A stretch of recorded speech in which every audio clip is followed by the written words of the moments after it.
Selamat siang adik-adik. Angkatan 2022 ya adik-adik ya. Siang, Pak.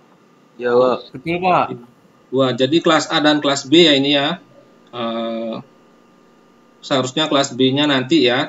Kelas B duluan ya harusnya ya. Jadi karena seperti yang saya katakan tadi kelasnya berurutan, jadi saya jadikan satu aja karena online nanti. Ketika kelas kita offline, maka saya akan seperti biasa bagi dua sesi ya, biar tidak terlalu keramaian ya. Tahun lalu, jadi tahun pertama, tahun 2021 saat pandemi, saya mulai mengajar full online waktu itu. Kemudian tahun 2022 saya selingi dengan offline, jadi ada demo alat. Saya bawa alat, kemudian kalian juga mempresentasikan alat kalian, yaitu kira-kira 2 kali dalam semester ini. Jadi di akhir bulan atau di awal bulan kita akan ketemu di kampus, dan saya akan berusaha membawa alat-alat yang benar memang sesuai dengan bidang kuliah kita. Yang kita bahas kali ini adalah microcontroller. Jadi untuk kelas pertama ini, kelas 101 ini adalah pengenalan ya. Jadi di sini ada tagline yang gede ya. Jadi ada tagline yang bisa kita garis bawahi, ada pengenalan. Jadi pengenalan. Jadi kontrol digital ya. Di jurusan Teknik Listrik Vokasi. Bersama saya Nyoman Yudi Kurniawan, ST. Ada juga gambar yang di bawah ini, tulisan ya, bukan gambar, Kampus Merdeka. Jadi memang kurikulum setelah pandemi itu memang terasa ada sedikit perbedaan, dan memang saya rasa juga sebagai seorang praktisi di bidang kelistrikan dan mikrokontroler, maka tema yang diberikan Kampus Merdeka itu adalah memang benar-benar memerdekakan kampus untuk mencari ilmu dari manapun. Jadi pemahaman yang ingin saya seragamkan dengan kalian adik-adik adalah bahwa Kampus Merdeka itu kalian bebas untuk memilih ilmu yang ingin kalian dapatkan tanpa mengikuti paradigma lama yang saya dapatkan ketika saya kuliah dulu 25 tahun yang lalu ya. Jadi bedanya ketika saya kuliah, saya hanya mengikuti apa yang dikatakan oleh dosen. Ketika dosennya hanya sibuk untuk penelitian di tempat lain atau sibuk bekerja sebagai konsultan di tempat lain, maka saya akan mendapatkan ilmu yang sedikit. Bedanya kalau sekarang, kalian bebas menentukan kalau misalnya dosennya tidak seperti yang kalian harapkan, kalian boleh mengambil ilmu dari dosen-dosen lainnya. Gitu loh. Prinsipnya yang kayak gitu. Dari berbagai sumber, termasuk ketika jurusan teknik vokasi ini, teknik listrik vokasi D4 ini merasa bahwa karena UNESA ini adalah aslinya teknik elektronya adalah teknik elektro pendidikan ya, pendidikan teknik elektro, jadi mempersiapkan untuk guru-guru di SMK, maka ketika muncul jurusan vokasi, jadi harus diselaraskan dengan tenaga pengajar yang benar-benar memiliki qualified secara praktek. Jadi vokasi itu artinya praktek ya, praktek di lapangan, praktek di dunia nyata, di bidang industri, dan di dunia kerja.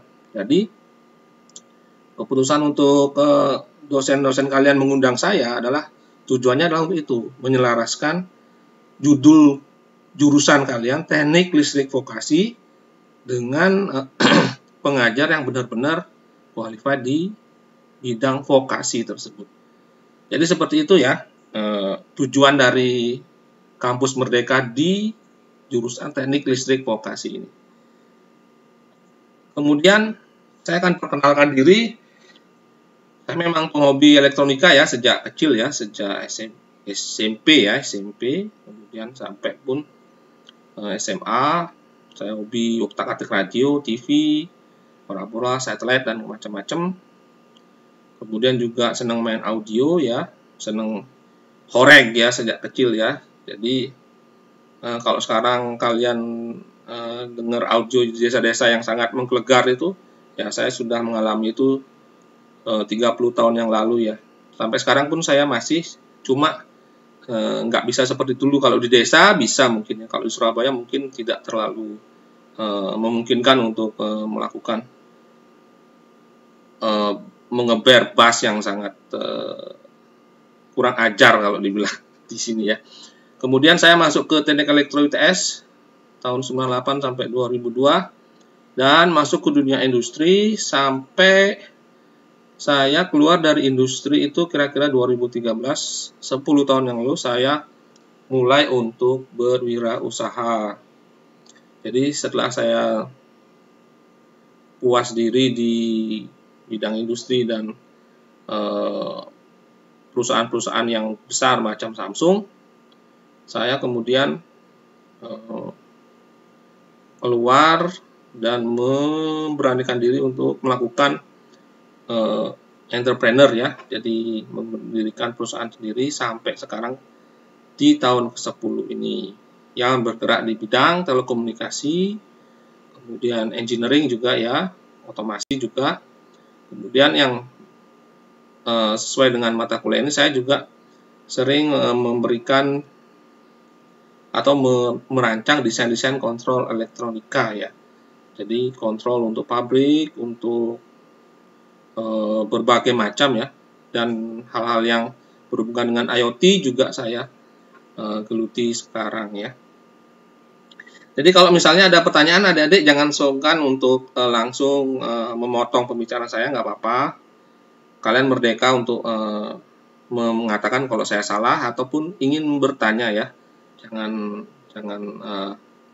takut, karena memang kuliahnya jam 1 siang, waktunya kalian ngantuk ya adik-adik. Masih bersama saya? Ya Pak. Masih Pak. Masih Pak. Oke, semangat. Baik, setelah perkenalan diri saya akan memperkenalkan juga ini blog saya yang sudah saya kerjakan sejak tahun 2000. Awalnya tuh di sebuah forum ya. Kalau generasi internet zaman saya itu namanya Kaskus ya, dulu sebelum adanya medsos ya, Facebook dan segala macam itu belum ada. Jadi dulu ada forum diskusi namanya Kaskus. Kaskus itu adalah forum diskusi yang paling besar di zamannya ya, tahun 2000-an ya. Saya masuk di tahun 2005. Kemudian saya mengelola sebuah forum atau discussion board yang namanya ini cara mudah belajar elektronika. Jadi isinya itu berdiskusi tentang seputar elektronika digital dan microcontroller zaman segitu ya, tahun 2005. Kemudian setelah itu saya tuangkan di tahun 2010-2011 kalau nggak salah di blog yang namanya www.aisi555.com. Jadi saya sebenarnya ingin menulis apa yang saya dapatkan dari proyek. Misalnya di Kaskus itu dapat proyek mengerjakan A, B, C, D, kemudian daripada saya lupa, saya tuliskan di blog sehingga ketika saya ingin mencarinya lagi, saya tidak harus mengingat-ingat dan masih abadi di blog ini. Jadi saya bikinkan sebuah tempat untuk belajar microcontroller gaya saya ya. Jadi gaya di tahun 2010-an ya, masih microcontroller mungkin nggak sebagus sekarang. Jadi masih microcontroller sekelas AVR ya zaman segitu. Belum ada Arduino masih awal-awal, di tahap awal. Kemudian kalian bisa juga membuka blog saya ini. Kalau mencari ide-ide project atau apa silahkan. Dan juga media belajar yang saya dulu gunakan ya dunia maya. Dari awalnya sih ketika kuliah ya memang full buku ya. Jadi mencari buku di perpustakaan karena memang internet masih bayi ya waktu itu, internet tahun 2000, jadi belum banyak yang terdapat pembahasan mengenai microcontroller. Kemudian saya lihat setelah internet dan website itu makin banyak, muncullah website-website untuk belajar microcontroller yang sangat dibilang bisa otodidak ya. Jadi kalian baca aja itu atau ikuti praktek-praktek di sana. Saya yakin kalau kalian teman-teman kalian masuk bentar. Jadi kalau kalian misalnya belajar dari sana pun bisa ada orang yang memang sukanya belajar lewat YouTube, ya udah bisa juga, nggak apa-apa. Tapi kalau lewat saya akan menjelaskan tahap-tahapnya bagaimana sih cara belajar lewat internet yang benar sehingga tidak tersesat. Gitu. Jadi ini adalah beberapa website ya. Website Instructables ini juga paling bagus untuk melihat proyek-proyek menarik ya di berbagai bidang. Yang elektronika juga banyak di sana. Kemudian ada GitHub. GitHub itu berbagai pembahasan mengenai library yang dipakai nanti di library itu apa ya, nanti saya akan jelaskan di bahasan kelas selanjutnya. Jadi library untuk microcontroller atau Arduino, jadi saya akan juga membahas situ. Kemudian bisa juga kalian di website Indonesia banyak sekali. Kalian jangan khawatir, orang Indonesia juga banyak bikin YouTube mengenai microcontroller, banyak juga. Kemudian kalau misalnya ada pertanyaan yang nggak bisa dijawab, misalnya bagaimana cara membuat ini, bagaimana bikin itu, di 2 tahun yang sebelumnya, 2 tahun yang lalu saya akan bertanya ke Google dan dijawab oleh Stack Overflow. Semua pertanyaan coding, pertanyaan microcontroller akan dijawab sama ini. Tetapi setahun yang lalu muncullah ChatGPT. Nah, ini adalah media yang sangat powerful. Kalau kalian bisa menggunakan ChatGPT untuk belajar apapun ya, termasuk microcontroller, kalian boleh bertanya ke ChatGPT dan akan dijawab kalau kalian tahu cara bertanyanya.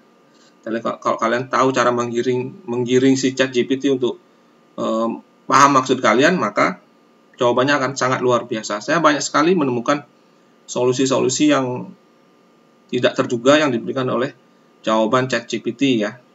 Nanti kita akan buktikan di beberapa kelas-kelas selanjutnya ya. Jadi kalau lokal itu bisa kalian buka di ini semesin.com, Saptaji dan segala macam. Kalian bebas, dan YouTube juga ya. YouTube kalau kalian terbiasa belajar lewat YouTube, jadi banyak juga YouTuber yang membahas microcontroller, baik dari lokal Indonesia, kemudian yang paling banyak adalah dari India biasanya kalau yang membahas microcontroller. Selanjutnya garis besar ya, kalian akan saya berikan seperti ini.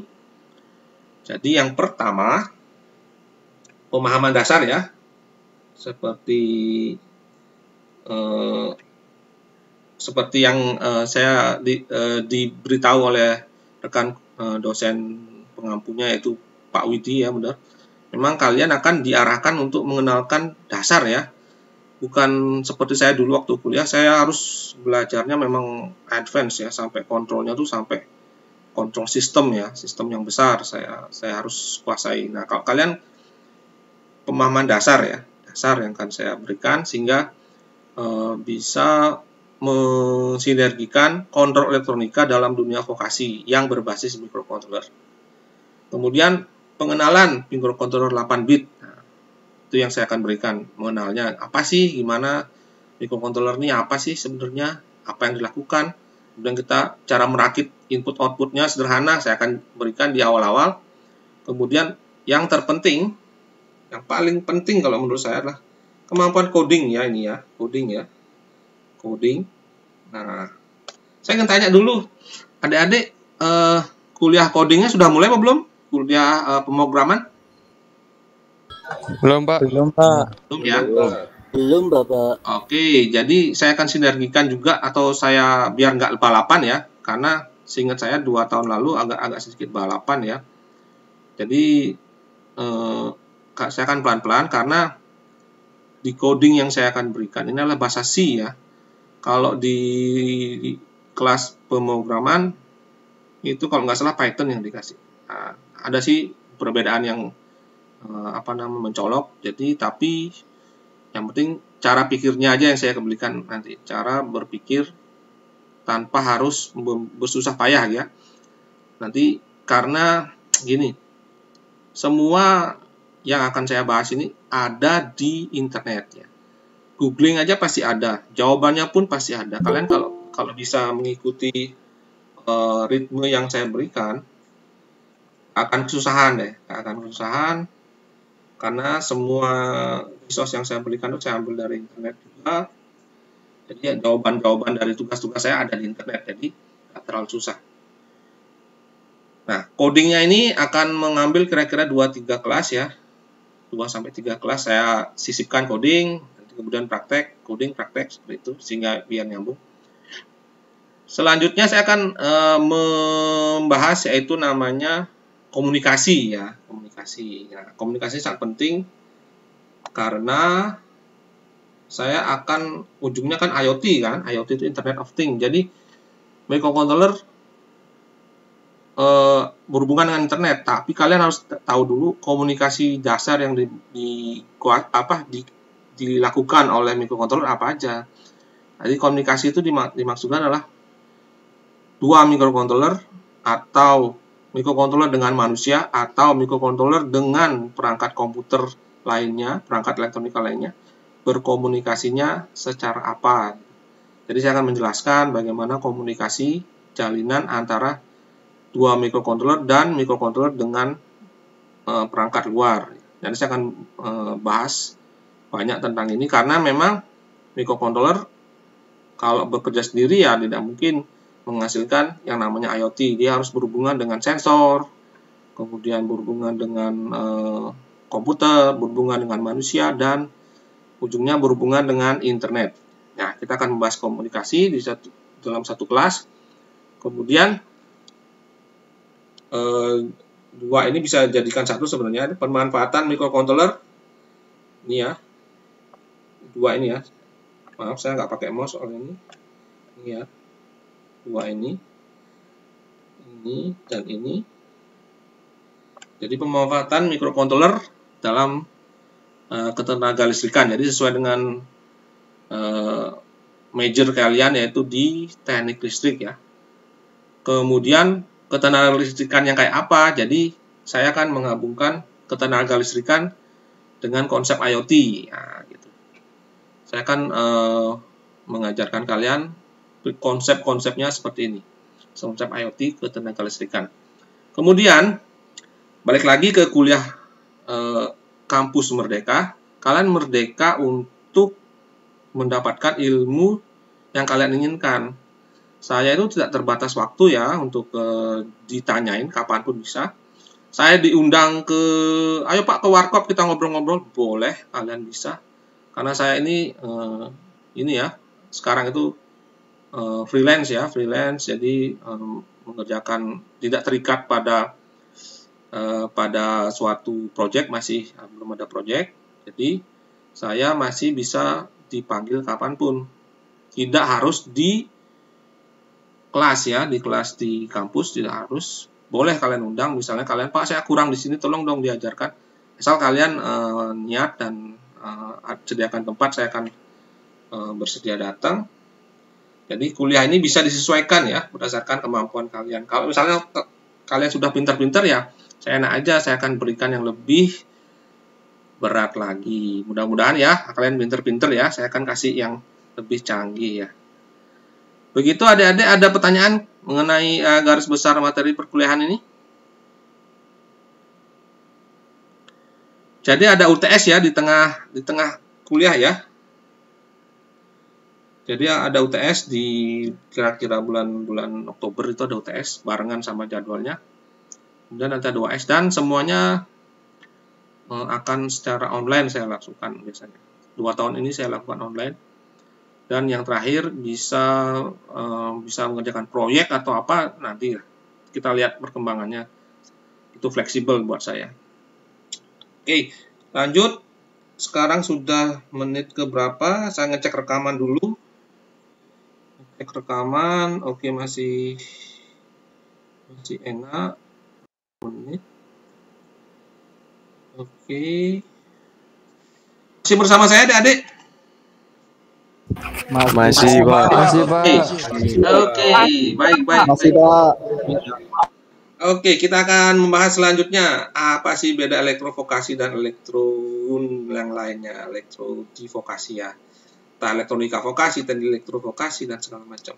Jadi ini konsepnya yang saya akan berikan yaitu anak vokasi itu mencari tahu ya, dia tuh mencari tahu suatu solusi dari permasalahan ya. Itu ya. Di anak elektrovokasi itu mencari solusi dari suatu permasalahan. Terutama pada dunia kerja ya. Tuh. Yang kedua, anak vokasi itu paham mencari bahan-bahan siap pakai. Dia tahu kalau misalnya saya ada masalah A, saya akan bisa anak vokasi seperti saya ya. Saya juga kayak sebenarnya saya lebih ke vokasi sebenarnya pekerjaan saya. Jadi saya tahu kalau dikasih permasalahan A, saya bisa mencari solusi B, C, D ya, kayak gitu. Solusinya tuh tidak harus saya harus membuat baru, saya harus merancang dari nol, berkutat dari awal, menyolder dari awal, tidak. Nah, vokasi itu paham mencari bahan-bahan siap pakai ya. Kalau anak vokasi itu harusnya tahu yang namanya pasar genteng, itu harus tahu lah minimal ke pasar genteng ya. Tahu pasar genteng adik-adik? Tahu. Kalau ada Surabaya pasar genteng. Tahu, Bapak. Jangan di bawah ya, kalau di bawah itu jualan buah ya. Jadi di lantai 2 itu banyak kalau dibilang surganya orang elektronika kayak saya. Kalau kalian orang listrik, biasanya surganya adalah di Jalan Raden Saleh ya.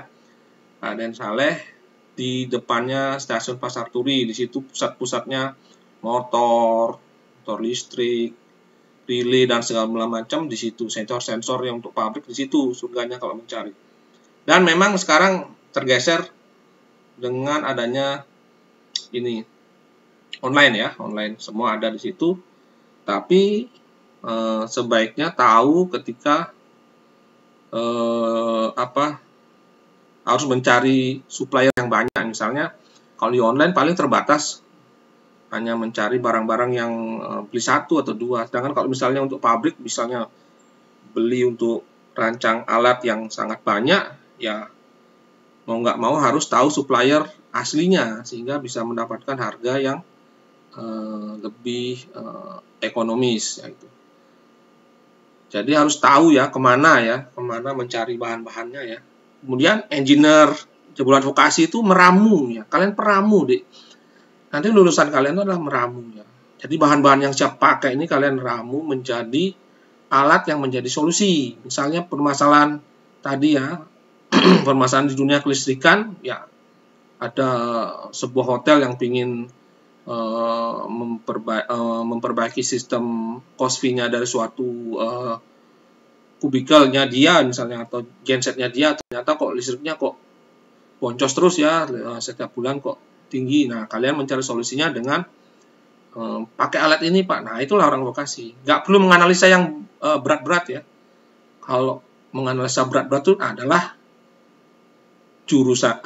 urusannya anak elektro sebelah ya, anak elektro yang benar-benar elektro S1 itu dia mencari teknologi baru, menganalisa, bermain matematika, mereka menganalisa secara ilmiah gitu loh. Nah, keuntungan kalian vokasi itu adalah praktek yang diutamakan. Kalian harus tahu prakteknya. Karena saingannya tuh hanya anak Poltek ya, anak Poltek ITS atau Poltek Malang itu saingan kalian. Nah, kalian tuh 11-12 lah sama anak-anak Poltek. Makanya kalian jangan sampai kalah sama anak Poltek, karena anak Poltek memang kuliahnya kan full praktek. Nah, kalian ini sebagai middleman untuk mencari solusinya. Nah, kalian ketika ketemu solusinya, nah yang ngerjakan anak Poltek, yang nyolder anak Poltek. Nah, seperti itu. Sedangkan yang mikir, kalau misalnya ada hal yang wah nggak nyerah Pak, nyerah sudah nggak bisa. Nah, tugas menganalisa ini adalah orang-orang dari elektro sebelah atau anak fisika pun bisa dia menganalisa kelistrikan. Jadi seperti itu. Mungkin ada pertanyaan adik-adik, ini bedanya elektrovokasi dan elektro pada umumnya. Mungkin ada pertanyaan atau hal yang menggelitik, silahkan diutarakan adik-adik. Sebelum saya lanjut, saya minum dulu. Silahkan kalau ada pertanyaan. Mungkin masih belum, Mbak. Baik. Saya lanjut ya. Oke. Ini adalah sebuah kontrol umum dalam kelistrikan ya. Ya, standar lah, ada tombol, switch ya, ada breaker. Ini yang saya lihat ini, yang saya tempel sembarang ini, saya asal comot, ini adalah kontrol dari motor induksi ya, motor AC ya, 3 fase ya. Jadi untuk mengubah start deltanya ya. Jadi untuk start deltanya kan harus diatur ya, karena start itu untuk start, deltanya untuk high speed ya, untuk ini high torsi ya. Jadi dia nggak boleh dikasihkan torsi yang tinggi dulu untuk start. Jadi rendah dulu, kemudian setelah beberapa saat, makanya ada timernya. Nah, timer itu akan merubah konfigurasi start menjadi delta sehingga bisa dibebani, motor ini dibebani misalnya untuk mengangkat lift misalnya seperti itu. Nah, ini yang akan kalian temui ya seperti ini ya. Ada kontaktor, ada soket-soketnya, ada breakernya, ada terminal-terminalnya. Kemudian kontrol umum ini saya akan ubah menjadi kontrol yang bisa diatur menjadi secara elektronika digital ya. Jadi bisa dikendalikan lewat ini smartphone misalnya seperti itu. Jadi bisa dilihat penggunaan dayanya di smartphone, berapa ampere, kemudian bisa saya juga kontrol matikan, hidupkan melalui smartphone. Nah, bisa kalian lihat videonya di YouTube-nya. Nggak saya akan putar karena entah kenapa videonya udah nggak ada lagi. Ini saya dapat tahun lalu ya, di kelas tahun lalu. Jadi dasarnya adalah merubah kontrol secara mekanikal, kontrol yang berdasarkan magnetik ini ya, mekanikal, menjadi kontrol yang full digital ya, full digital seperti ini, yang nanti relay-relaynya akan bisa diakses melalui smartphone misalnya. Itulah microcontroller yang dapat lakukan ya untuk membantu memudahkan pekerjaan dari dunia kelistrikan ya. Kemudian saya akan balik lagi ke sejarah dulu ya, sejarah. Ini hanya intermezzo saja, berarti hanya sekilas saya akan berikan. Ini cikal bakal dari suatu microcontroller ya ini ya. Zaman dulu di belum tahun 70-an, komputer itu hanya dimiliki oleh institusi besar ya, macam pemerintahan atau mungkin kampus ya. Jadi satu komputer di suatu gedung ya besar, tugasnya hanya melakukan komputasi aja. Misalnya di militer, di Pentagon sana, nah komputernya digunakan untuk meluncurkan rudal. Nah, itu aja tugas-tugas komputer zaman-zaman dulu itu. Kemudian mulailah bisa dibeli ya waktu tahun 70-an ya. Dibeli kitnya. Jadi kit itu adalah suatu semacam, kalau kit itu sekarang kalau dibilang ini ya, rakitan komputer ya. Jadi bisa dibeli dan solder sendiri atau sudah jadi Kemudian karena murah, terjangkau, dia jadi laris gitu.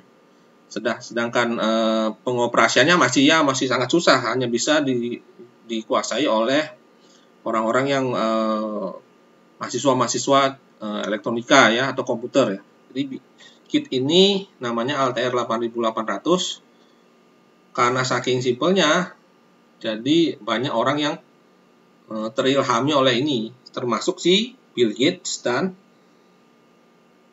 Steve Jobs dan Steve Wozniak ya. Kalau Bill Gates itu bikin softwarenya, Steve Jobs itu bikin idenya untuk menjadikan komputer ini seperti ini. Jadi ini ide dari Steve Jobs dan Steve Wozniak, sang pendiri Apple. Mereka ini jenius di bidang elektronika. Dia melihat ide dari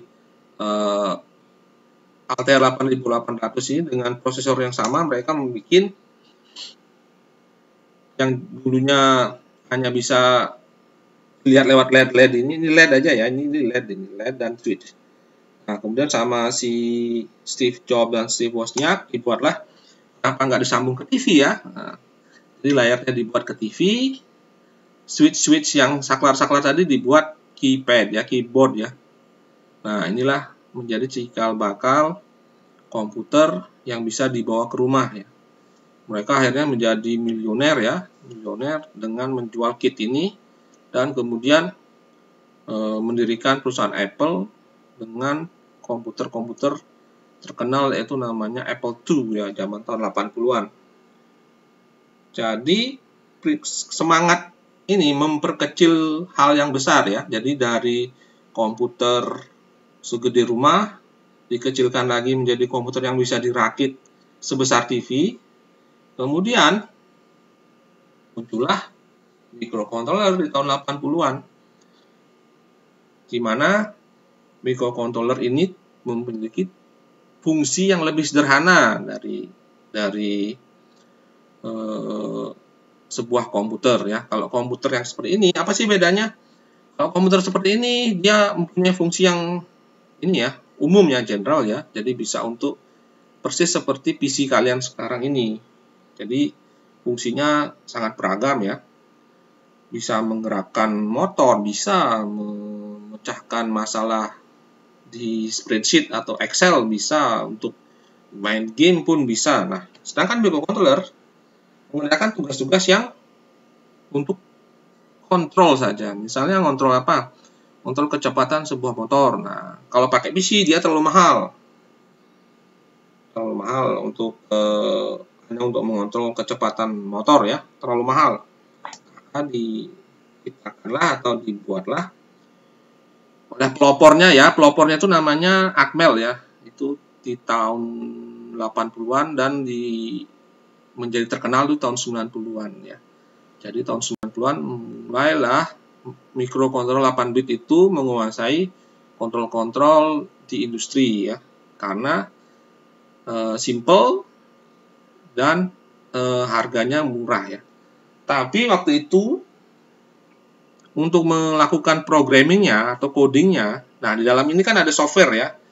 Kalian harus tahu ya, hardware-nya ada software-nya juga. Nah, software-nya itu bahasanya bahasa assembler ya, bahasa mesin ya, masih sangat kuno ya dan susah diinterpretasikan ya.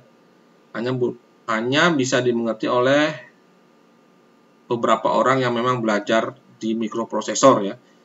Jadi saya mengalami ini di tahun 90-an akhir, mikrokontrolernya itu masih berbahasa assembly. Jadi tidak berbahasa manusia ya. Sehingga di tahun-tahun 2000-an ya, mulailah muncul mikrokontroler yang semakin canggih, di mana mikrokontroler yang dulunya segini, IC-nya ada berapa ya? Ini ada 3 ya. Nah, ini 3 IC. Nah, kemudian sekarang hanya berupa 1 IC saja. Sudah memiliki fungsi yang sangat beragam. Ditunjang oleh kecanggihan internet ya, waktu itu ya sudah mulai orang-orang mulai bisa sharing-sharing library bahasa, sharing-sharing codingnya di sharing. Nah, akhirnya makin berkembang ya dia. Kemudian masuk juga bahasa C ya. Bahasa C itu bahasa yang sedikit manusiawi ya, masih bisa dimengerti oleh berbagai macam kalangan ya. Jadi bahasanya sudah mulai mudah dan banyak yang bisa ikut nimbrung lah. Kalau yang dulu yang nimbrung paling hanya orang-orang di kampus saja atau di industri. Nah, sekarang bisa yang nimbrung anak-anak SMA pun bisa nimbrung sekelas ATmega 8. Ini sangat terkenal zaman dulu ya. Kalau kalian misalnya zaman-zaman kalian SMA atau SMK, kalian akan mengenal misalnya robot land follower ya, mungkin ya. Siapa yang pernah main robot land follower ya, mungkin akan tahu ini ya. Microcontroller sekelas ATmega ini ya. Kemudian yang menjadi keandalannya adalah dalam satu IC terdapat banyak fungsi ya. Jadi fungsinya itu sudah jadi satu. Di dalam ini semua tercangkum ya. Kalau dulu misalnya harus punya PWM ya, misalnya PWM ini untuk mengatur motor, ya harus bikin IC sendiri, harus pasang IC sendiri dan bikin koneksinya ke microcontroller kayak ini. Nah, ini ada ikut output. Nah, misalnya ini IC untuk PWM ya, ini tersendiri dia harus dipasang. Kalau misalnya sekarang untuk audio ya harus sendiri dia pasang untuk IC untuk audio. Sekarang ketika integrasi Atmel AVR semua jadi satu IC ya. Jadi semuanya dijadikan satu IC akibat perkembangan pabrikasi IC yang semakin canggih. Dan yang penting lagi adalah mendukung 32 bit processing sehingga bisa berkomunikasi dan mengolah data-data untuk komputer zaman sekarang ya. Misalnya untuk mengolah data, gambar, berkoneksi WiFi dan segala macam. Selanjutnya di 2010 ya, ketika saya bilang tadi di blog saya itu ya, saya masuk di blog, Arduino mulai muncul ya. Apa sih Arduino? Arduino itu ini ya, konsepnya tuh ini. Nah, ini ketika internet sudah semakin luas ya. Yang muncul itu adalah orang-orang informatika ini ya. Orang informatika tuh masuk ke dunia orang elektronika ya. Dulu orang informatika menganggap bahasa assembly itu masih kuno ya. Nah, mereka masuk sampai 10 tahun ketemu terus akhirnya mereka berbagi library. Nah, library. Bahasanya masih sama ya, C ya, C. Yang paling memungkinkan adalah open source dan open library. Nah, inilah yang menyebabkan ini. Ini yang menyebabkan semakin mudah ya. Open source dan open library. Siapapun bisa menggunakan ya. Orang informatika sangat paham dengan open source ini ya. Jadi berbagi kode-kode semuanya secara gratis sehingga Arduino ini semakin berkembang, semakin canggih dan semakin murah akhirnya karena ada klonnya juga. Awalnya Arduino ini tahun 2010 itu harganya sekitar 250 ribuan lah. Sekarang pun 100 ribu udah dapet. Apalagi kalian ketemu yang namanya ESP ya, ESP8266 ya, nanti saya bikinkan dan di belakang ya. Nanti saya akan tunjukkan yang sudah bisa terkoneksi WiFi ya. Jadi seperti itu nanti kalian akan bertemu dengan ini ya nanti ya. Kuliah elektronik microcontroller kalian akan bertemu dengan Arduino ini ya. Boleh pakai Arduino ini atau boleh pakai ESP nanti juga. Tapi kalau misalnya punyanya hanya Arduino ini, Arduino Uno, boleh silahkan. Kemudian saya akan lanjut. Kita akan berbayang-bayang ya, membayangkan dunia tanpa microcontroller apa jadinya. Ya IC-nya akan banyak. Ini kalau kalian bisa lihat di microcontroller di IC555.com di blog saya. Nah, ini ketika tanpa microcontroller untuk bikin jam ini maka akan butuh banyak IC counter, banyak IC shift register dan segala macam untuk hanya bikin jam. Sedangkan untuk microcontroller hanya satu buah IC saja bisa mengontrol lampu 7 segmen tadi. Nah, ini hanya butuh satu IC. Ini butuh hampir 10 IC. Itu bedanya ya. Dengan fungsi yang sama. Ya, Anda bisa buka di blog saya, ada pembahasannya semua. Mau bikin jam pakai ini, pakai IC discrete, IC yang namanya IC TTL ya, IC TTL dan CMOS. Jadi IC yang fungsinya khusus sudah dapat diprogram. Nah, kemudian kalau microcontroller hanya satu IC, bisa kita perisikan program, coding dengan bahasa C, bisa membuat jam ya. Jadi seperti itu, Anda bisa lihat di blog saya. Silakan main-main ke blog saya dan akan menemukan berbagai macam contoh-contoh project dan ilmu yang mungkin akan nyambung dengan kuliah ini. Kemudian saya akan lanjut contoh penggunaan microcontroller. Kalian mungkin akan sering melihat ini adalah jam di masjid ya. Kalau misalnya kalian lihat di toko-toko elektronika atau toko-toko listrik, biasanya ada jual. Ini adalah jam yang paling umum di masjid ya. Ini 5 tahun yang lalu mungkin muncul dan sangat open source ya. Bisa bikin sendiri pun bisa. Jadi contoh penggunaan yang umum ini seperti ini. Kalau yang kontrol yang saya lakukan ini tahun 2012, saya menggunakan microcontroller sebagai timer penyiraman hidroponik ya. Jadi kontrol penanaman hidroponik. Jadi ada inputnya berupa sensor suhu dan kelembaban. Kemudian dia akan mengatur kalau suhunya agak tinggi, menyiram tanamannya lebih sering dan segala macam. Kemudian kalau ada error atau ada kondisi-kondisi yang butuh perhatian, akan dikirimkan notifikasi ke SMS ya. Ini zaman dulu belum ada IoT ya, zaman dulu tahun 2012. Jadi kirimnya lewat SMS ya. Kalau bisa sekarang mungkin sudah ada aplikasinya di ini ya, di smartphone ya. Kalau dulu kirimnya ke penjaganya itu lewat SMS ya. Yang saya bikin 11 tahun yang lalu. Kemudian untuk UMKM juga banyak yang dibantu oleh microcontroller, misalnya running text kayak ini, yang tadi seperti contohnya lagi yang lainnya yaitu ya Videotron kayak gitu, microcontroller semua itu. Kemudian POM ini pun untuk Pertamini ya, kalau misalnya kita lihat di desa-desa atau di pinggiran kota itu ada Pertamini, jadi controller itu semua microcontroller untuk mengontrol display, mengontrol takarannya dan segala macam. Itu microcontroller sangat membantu UMKM di Indonesia.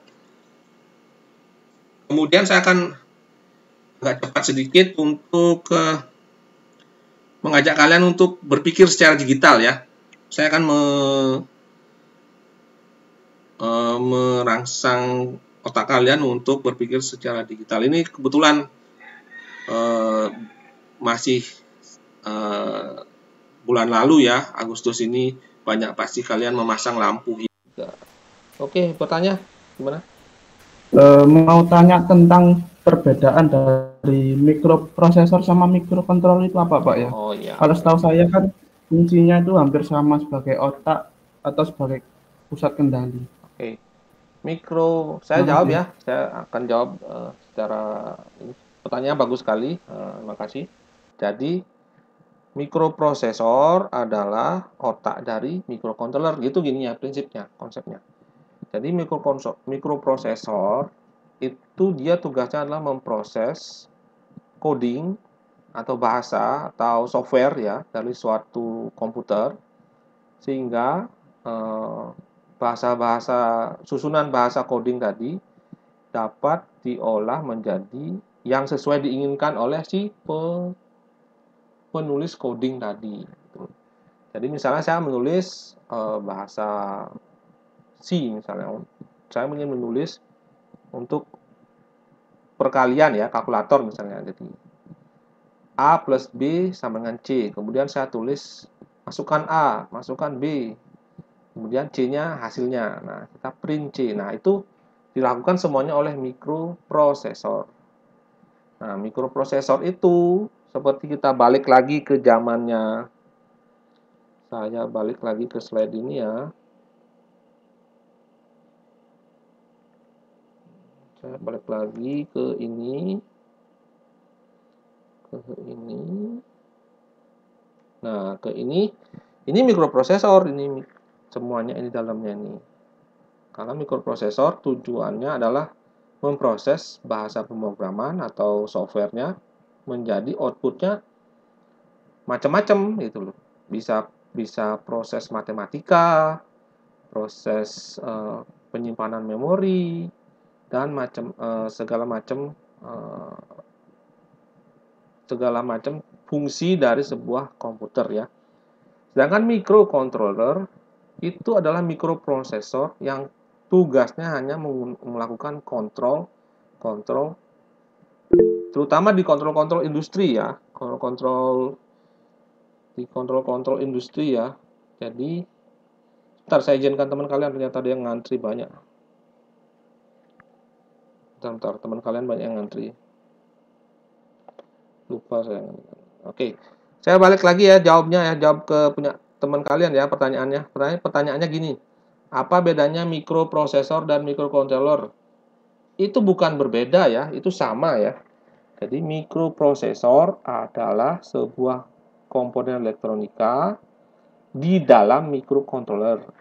Jadi mikroprosesor fungsinya adalah menerjemahkan bahasa software, jadi bahasa pemrograman, coding tadi, menjadi suatu hal yang diinginkan oleh si penulis coding tadi. Sedangkan kalau microcontroller khusus dia untuk kontrol-kontrol di kontrol-kontrol sederhana, misalnya menghidupkan LED. Nah, kalau kita gunakan untuk LED ini, nah LED-LED kayak gini, kita cukup gunakan microcontroller karena dia hanya fungsinya sederhana-sederhana saja. Tidak terlalu jelimet untuk melakukan coding yang matematikanya canggih. Tidak seperti itu tugas microcontroller. Dia hanya menggunakan fungsi-fungsi tertentu yang lebih simpel dan sederhana. Mungkin ada belum puas atau gimana, Adik? Siapa tadi yang bertanya namanya? Lupa saya tanya. Saya, Pak. Iya. Sudah. Siapa? Ahmad Misadat, Pak. Ahmad Disadat. Oke, terima kasih. Udah puas atau mungkin belum terjawab? Sudah, Pak, cukup. Oke, Terima seperti kasih. itu ya. Mungkin ada lagi, ada Adik?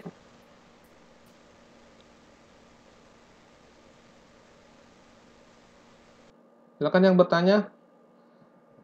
Atau mungkin nanti saya bawakan ini ya, satu hari ya, saya akan ke offline ya, kelas di kampus. Kita akan bawa lampu, cara ngontrol lampu ini ya. Nanti saya akan bahas juga, biar kalian lebih paham tentang coding. Gampang sekali memahami kalau kalian langsung praktek ya. Itu lebih ini, lebih nyantol nanti di kalian. Kemudian saya akan memberikan, nanti kalian akan berhubungan dengan ini terus gitu loh, di microcontroller ini. Ini ke depan ya kayak gini nanti akan kalian ketemunya. Era saya mungkin ketemunya main-main LED, main itu. Nah, kalian itu akan bertemunya dengan microcontroller paling dasarnya itu adalah ESP8266 ya. Ini sudah terhubung dengan WiFi.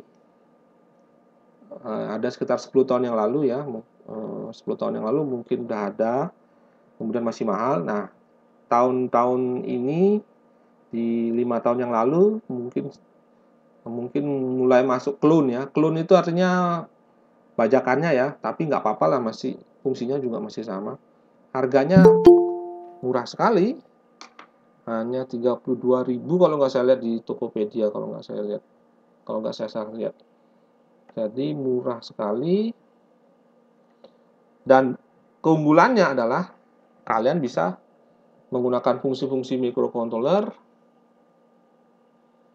dengan fasilitas WiFi ya. Nah, inilah akan menjadi penggerak utama dalam IoT ya. Softwarenya pun banyak sekali, contoh-contohnya pun banyak sekali. Kalian bisa bikin apapun dari sini. Dan beberapa proyek yang sekarang sedang saya kerjakan itu saya menggunakan full dengan ISW 8266 ya. Jadi saya contohkan saja ya salah satu proyek yang saya kerjakan.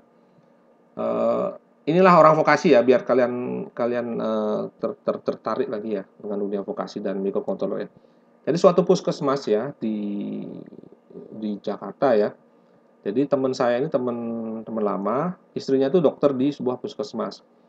Selama masa pandemi dia mempunyai banyak stok vaksin ya, stok vaksin di mana vaksin ini ada di storage ya atau kotak-kotak yang ada chillernya ya. Chiller itu ada freezernya ya, anggap aja freezer atau kulkasnya ya. Nah, harus dikontrol setiap hari suhunya itu antara 2 sampai 8 derajat Celcius. Kalau lebih dingin nanti membeku, vaksinnya akan jadi rusak. Tambah lewat juga malah lebih cepat rusaknya gitu. Jadi harus dikontrol 2 sampai 8 derajat Celcius. Nah, memang di sana ada apa namanya? Ada alat ukurnya. Kemudian setiap hari pagi datang ke puskesmas, orang puskesmasnya nyatet di Excel-nya mereka. Setiap hari pagi, siang, sore pulang kerja langsung dapat 3 buah data per hari. Kemudian kalau misalnya si pekerja ini atau bidannya ini lupa memasukkan atau dia pas cuti, ya datanya nggak ada, langsung kosong hari itu, atau mungkin ya cutinya lama seminggu kosong. Nah, teman saya ini mendapatkan keluhan dari istrinya yang dokter di sana tuh di puskesmas di Jakarta itu. Dia bilang, tolong dong bikinkan alat logger, data logger, tapi yang otomatis sehingga bisa langsung muncul grafik di Excel gitu. Nah, dia mengasihkan tantangan ini ke saya dan akhirnya saya solusikan dengan ESP 8266 ini. Jadi saya belikan sensor, yaitu sensor suhu sederhana aja yang harga cuma 18.000. Dengan ESP 8266 ini harganya cuma 35.000. Saya hubungkan sensor ini dan saya kasih kotak, kasihkan layar LCD ya, layar LCD yang harganya lumayan lah ya. Kalau LCD itu kira-kira 30 ribuan lah ya. Kalau yang berwarna itu sekitar 60 ribu. Jadi setiap hari data ini, alatnya akan mengambil data, kemudian setiap 10 menit dia akan kirimkan ke cloud ya. Secara IoT dia akan mengirimkan ke cloud. Nah, di cloud ini akan disimpan terus ya. Simpan terus. Ada data suhu dan jam aja, suhu dan jam waktu pembacaan. Setiap hari dijalankan. Nah, ketika misalnya si dokter ini butuh bikin laporan ke dinas kesehatan, dia hanya klik Excel-nya aja sudah muncul grafiknya. Nah, seperti itu pemanfaatan microcontroller yang zaman modern ini sudah terhubung dengan Wi-Fi ya sebagai koneksi internetnya. Jadi sangat memudahkan. Alat itu juga saya tambahkan baterai ya, baterai standby. Jadi misalnya listriknya mati masih bisa berjalan dengan menyimpan datanya, bukan di lokal ya, menyimpan datanya di cloud ya. Saya gunakan cloud IoT ya. Jadi seperti itu. Nanti kalian akan saya ajarkan di bagian-bagian akhir bagaimana menyambungkan microcontroller ke IoT. Mungkin ada pertanyaan, Adik?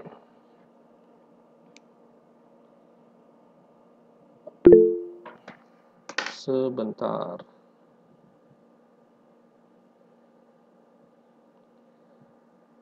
Ada pertanyaan? Sebentar, Marcelino, silakan.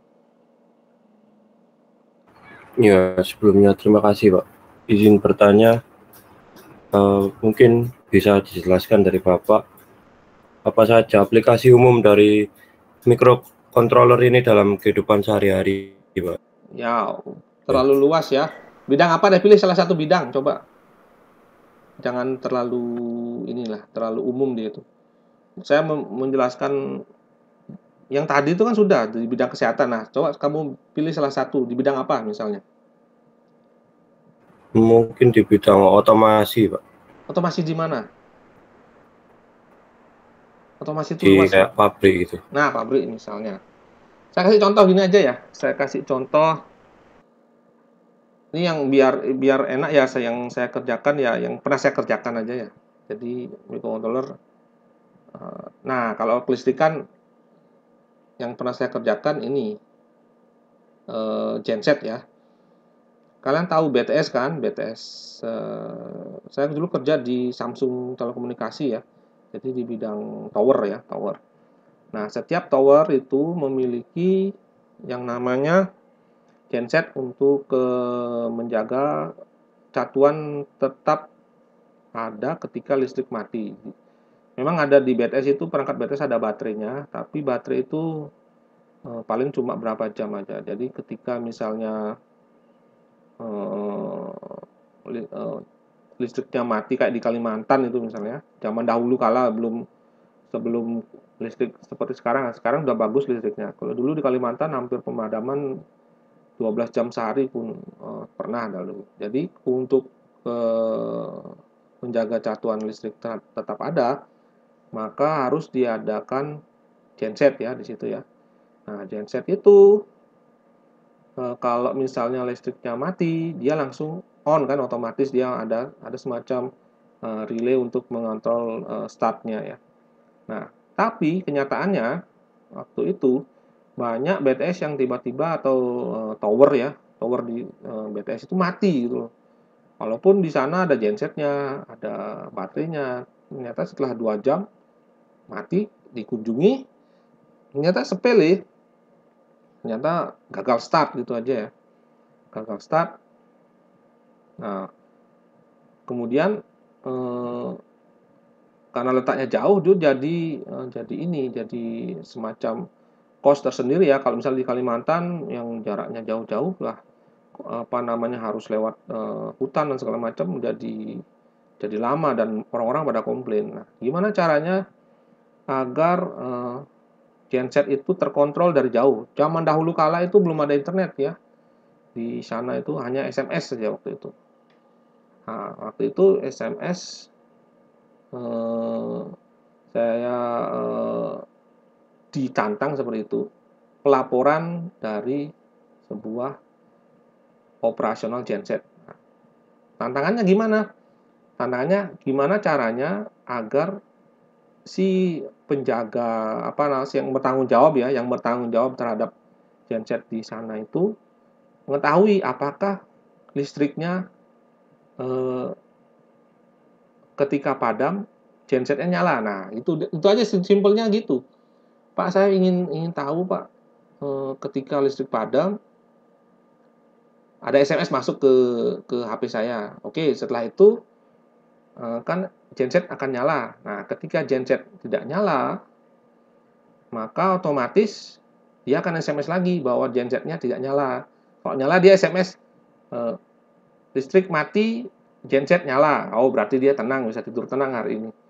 Nah, ketika misalnya listrik mati, listrik padam, PLN padam, genset padam juga belum nyala, maka lu kok lama banget nggak ngirim SMS. Nah, baru dia harus berangkat ke sana. Nah, dia pinginnya gitu. Sehingga baterai yang misalnya bertahan hanya 5 jam, jadi perjalanannya diperkirakan ketika hanya 2 jam, jadi BTS-nya tidak mati, benar-benar mati. Nah, itu saya gunakan microcontroller waktu itu. Sederhana saja, saya hanya mengecek ini, relaynya aja, di relaynya dari MCB-nya. Jadi saya cek di situ ada relay, saya ambil port yang kosong, kemudian saya hubungkan ke microcontroller, dan microcontroller ini berisikan modul SIM 800. Nah, modul SIM 800 ini modul yang biasanya digunakan untuk ngirim SMS ya. Jadi seperti itu, saya dapat proyeknya lumayan banyak dulu waktu itu ya. Nah, waktu itu sehingga setelah zaman internet diubahlah SMS itu menjadi WhatsApp waktu itu. Kirimnya lewat WhatsApp. Kemudian bisa juga di monitoring ya, monitoring di website secara IoT. Mungkin ada pertanyaan lagi atau belum puas jawabannya?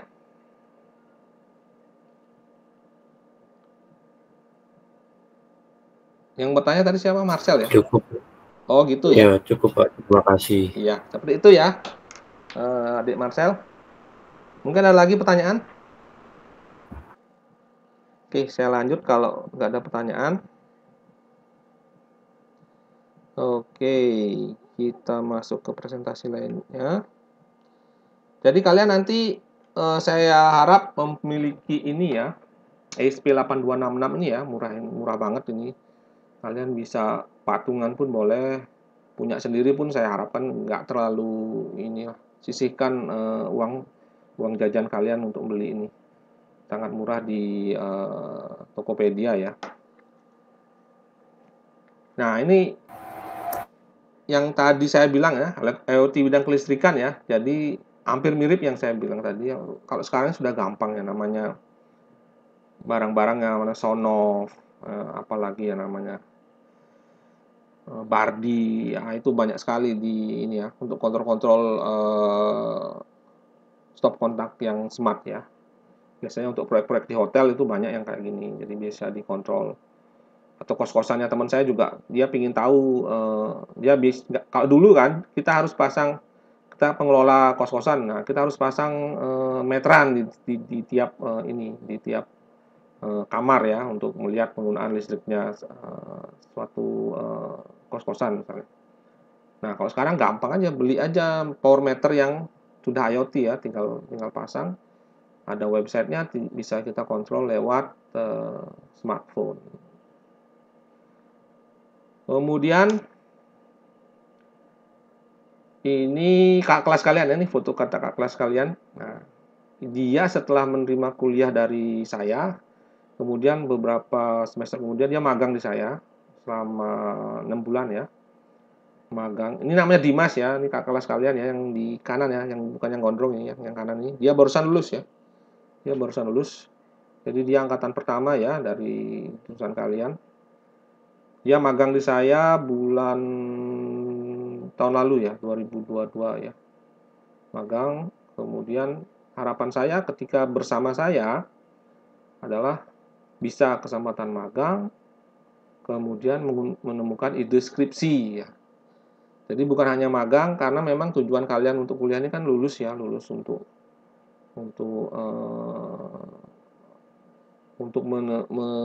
membahagiakan orang tua kan kalian gitu kan. Nah, saya sebagai dosen tamu industri di kuliah jurusan teknik elektrovokasi ini mengharapkan setelah belajar dari saya, kalian bisa magang nanti ke saya, kemudian menemukan deskripsi, karena memang saya berpengalaman dalam hal ini sejak saya membuat perusahaan ya, 10 tahun lalu saya sering mengajak anak-anak SMK untuk menjadi pegawai saya. Kemudian beberapa anak SMK juga magang di saya. Magang, kemudian anak-anak kampus dari ITS, dari Trunojoyo juga sering magang saya. Dan sekarang ketika masa pandemi itu berhenti dulu sebentar, nah kemudian ketika saya diminta untuk menjadi dosen tamu di UNESA, saya sudah berhasil meluluskan satu anak yang namanya Dimas ini. Dia baru saja lulus di bulan Juli ya, seperti itu. Jadi kalian bisa memanfaatkan fasilitas dari saya, walaupun nanti akan berbeda sekali konsep magangnya dari konsep magang di tempat lain. Saya konsep magangnya workshop di rumah ya nanti ya, workshop di rumah. Jadi workshopnya itu full kerjakan di rumah, tidak perlu datang ke kantor, hanya nanti kalian saya berikan tugas, berikan pelajaran dan segala macam online. Kadang kita ketemu juga entah di warkop, entah di mana. Karena memang seperti itu sekarang dunia pekerjaan ya, tidak perlu melulu di di belakang meja atau di belakang komputer, tidak bisa dilakukan di rumah. Kemudian yang paling penting untuk hari ini adalah saya akan ada tugas ya. Tugas ini akan sebagai perkenalan ya. Hari ini nggak perlu absen free lah.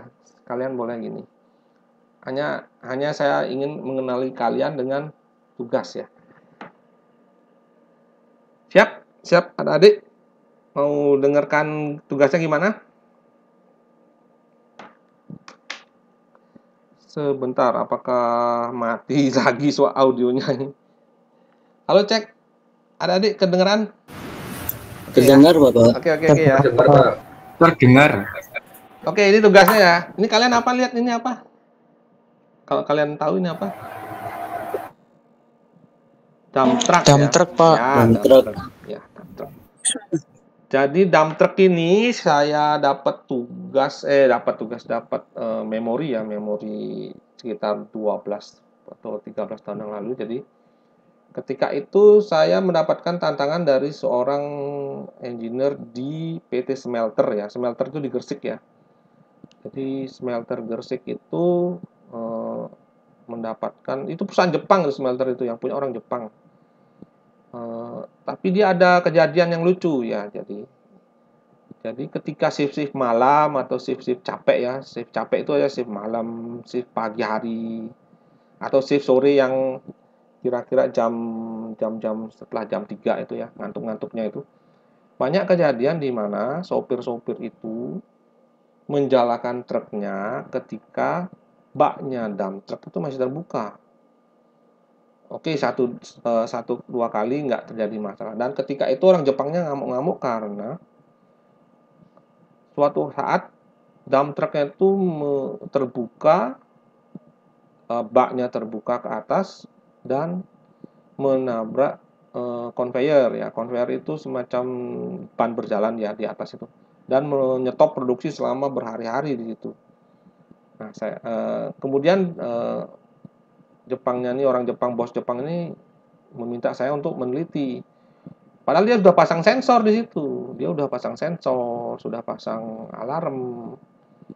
Nah, kemudian dia minta saya untuk menganalisa dan mensolusikan dari alarm yang mereka rancang. Apa sih salahnya? Nah, untuk itu, tugas kalian adalah kira-kira apa yang kalian pikirkan untuk menghalangi atau menghindari kejadian di mana terbukanya bak saat motor berjalan, truknya berjalan gitu.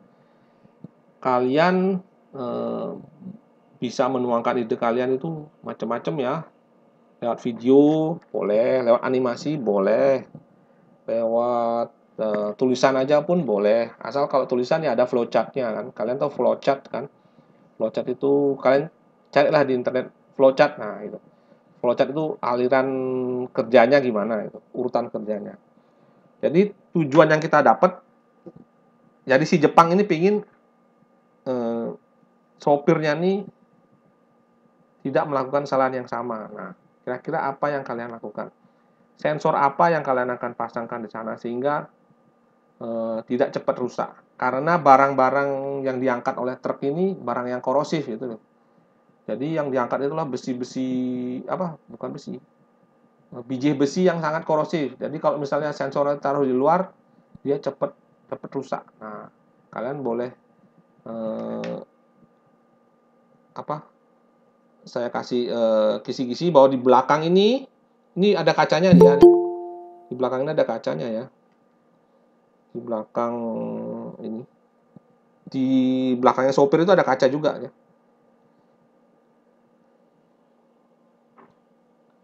Jadi di belakang sopir itu ada kaca ke belakang juga. Nah, kalian bisa masang sensor dimanapun asal aman gitu. Jadi mungkin ada pertanyaan di tugas ini, adik-adik. Sebentar saya. Oke, ada pertanyaan. Oke. Itu sensornya itu digunakan untuk pada mesin di dalam mobilnya atau untuk memperingatkan supirnya itu? Nah, oke. Boleh memperingatkan supirnya, boleh. Boleh boleh juga memperingatkan supervisornya, boleh. Jadi di situ kan ada bosnya kan, ada mandornya kan biasanya. Nah, biasanya mandornya yang nanti ketika terbuka dan jalan, mandornya yang diberitahu. Atau mungkin ngapain juga ngasih peringatan ke mereka, dihitung aja kalau terbuka selama berapa kali langsung kena dipecat. Nah, kayak gitu. Nah, kira-kira kalian bagaimana merancangnya? Bisa menggunakan tanpa microcontroller. Karena saya dulu ketika memecahkan masalah ini saya full non microcontroller. Saya hanya beli alat dari yang sudah ada di Raden Saleh atau di depannya stasiun Pasar Turi itu. Saya punya beli alat itu, sudah saya rakit, sudah bisa menyelesaikan masalah itu. Dan memang ada kendala pertamanya, ternyata sopirnya nakal lah, sensor saya dimatikan lah dan segala macam. Nah, kira-kira kalian berpikirnya gimana biar sopirnya juga nggak nakal? Nah, lihat seperti itu. Jadi saya bebaskan kalian untuk ini hanya perkenalan ya. Saya biar kalian sama saya berkenalan. Jadi saya minta kalian mengumpulkan seminggu ke depan sehingga saya bisa berkenalan nama kalian biar saya apal, oh namanya ini, wajahnya ini dan segala macam kayak gitu. Itu aja. Mungkin ada lagi pertanyaan adik-adik?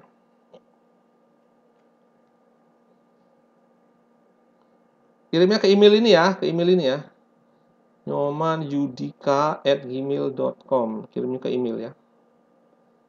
Jadi saya terima. Nanti malam pun kalau kalian udah selesai punya ide, silahkan dikirim biar jangan tunda-tunda. Atau mungkin saya sebelum hari Kamis lah, ya ada sebelum hari Jumat lah, Kamis lah ya. nyomanyudika@gmail.com itu ya. Jadi bisa macam-macam ya, tulisan boleh. Kalau kalian punya kesempatan untuk ngobrol, rekam di video, upload ke YouTube, enak juga, nggak apa-apa. Saya hanya membebaskan. Dan kemudian yang terakhir, ada pertanyaan? Ada yang hidupkan speaker tadi? Mau tanya lagi, Pak. Oke, silakan. Ini kan disuruh membawa ESP 8266 kan, Pak ya? Ya, oke. Untuk mereknya itu kan ada Wemos, ada dari MCU, ada ESP 322. Sama aja deh, sama aja. Bebas kan, Pak ya? Bebas. Kalian punya Arduino pun boleh ya. Kalau misalnya Pak, saya kadang punya Arduino, Pak nggak punya. Kalian beli modul WiFi-nya kan ada juga, murah juga, cuma 20.000. Nah, kalau misalnya belum punya ya mending beli Wemos-nya. Ada Wemos, ada MCU, ada Lolin dan segala macam. Itu sama aja kok sebenarnya. Nggak ada bedanya. Ini bisa kelompok ya, bisa ini. Nanti UTS akan membahas ini, ada ininya. Jadi biar kalian lebih paham lah. Oke, ada pertanyaan lagi sebelum saya akhiri?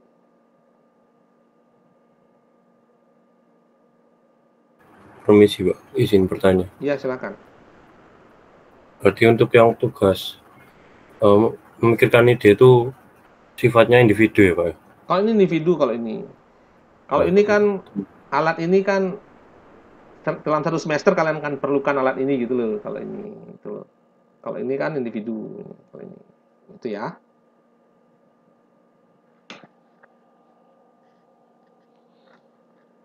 Oke, buat ini koordinator kelas, tolong saya diberikan list ininya ya. Nama-nama ini ya, nama-nama ini dalam Excel ya, kelas A dan kelas B. Tolong dikirim ke saya ya. Jadi biar saya bikin kayak semacam absen gitu, atau biar saya gampang penilaiannya nanti. Oke, adik-adik, terima kasih atas kerjasamanya untuk hari ini. Pertemuan pertama di kelas microcontroller bersama saya Pak Nyoman ya. Jadi mudah-mudahan kalian bisa memahami. Saya ingatkan lagi, ini adalah kampus merdeka ya, sesuai temanya kampus merdeka. Jadi kalian bebas untuk mengungkapkan unek-unek, kalian pun bebas bertanya kepada saya, bebas. Jadi saya mengikuti sudah 2 tahun ya, 3 tahun ya, ini tahun ketiga ya. Jadi sudah 2 angkatan yang saya luluskan.